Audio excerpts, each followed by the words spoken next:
E aí pessoal, tudo bem?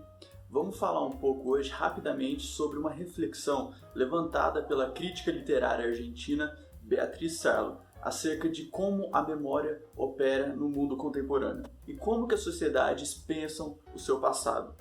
A partir dessa questão, a Sarlo, dentro do seu livro Tempo Passado, buscou trabalhar com o conceito de cultura de memória, que designa a forma como cada sociedade produz e lembra do seu passado. Em relação a essa cultura de memória do mundo contemporâneo, a Sarlo vai dizer que se trata de uma cultura de memória subjetiva. Ela teria começado no século passado, depois da Segunda Guerra Mundial e das ditaduras latino-americanas, principalmente a ditadura argentina, num contexto sociológico de retorno da atenção ao sujeito, ao indivíduo, em detrimento daquele aspecto coletivista dos estruturalismos. E ela seria caracterizada principalmente pela concessão de um estatuto moralmente superior aos testemunhos das vítimas, fazendo com que não seja necessário um exame crítico e metodológico desse tipo de fonte. É como se tivesse uma espécie de blindagem moral dos testemunhos, justamente por serem provenientes de vítimas. E isso acabaria gerando um certo mal-estar,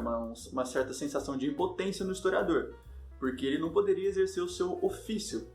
Como já dizia o próprio Mark Bloch, ele não poderia questionar suas fontes em busca de resolver determinado problema. E um exemplo famoso disso é o caso do historiador espanhol Enrique Marco Batlle, que na metade do século passado disse que foi preso no campo de concentração nazista e por décadas relatou sua experiência lá, como era o ambiente interno, o que ele sofreu, o que os outros sofreram, recebeu homenagens de diversas instituições e no fim do século acabou se formando em história. E ninguém podia questionar isso, porque primeiro ele era uma vítima e segundo porque ele já havia se formado em história, então houve uma certa associação de que ele realmente estava falando a verdade.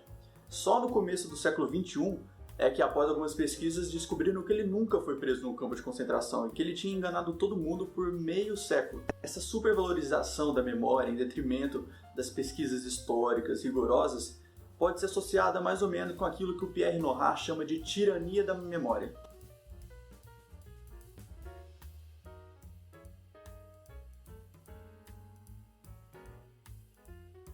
E é justamente contra isso que a Beatriz Sarlo escreve.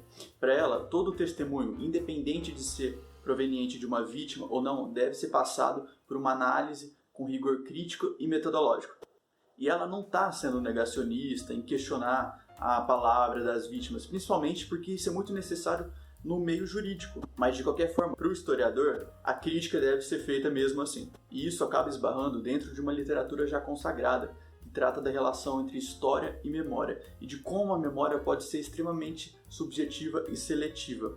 Por exemplo, o David Lowenthal vai dizer que as pessoas estão tão ansiosas para fazerem parte da história que sem querer acabam alterando alguns acontecimentos e lembranças passadas justamente para adquirirem determinada identidade. Pessoal, como sempre, esse vídeo é uma introdução a determinado assunto. Se você quiser se aprofundar mais, eu vou deixar as referências bibliográficas na descrição com alguns livros e artigos. Eu espero que vocês tenham gostado desse vídeo e até o próximo. Tchau, tchau!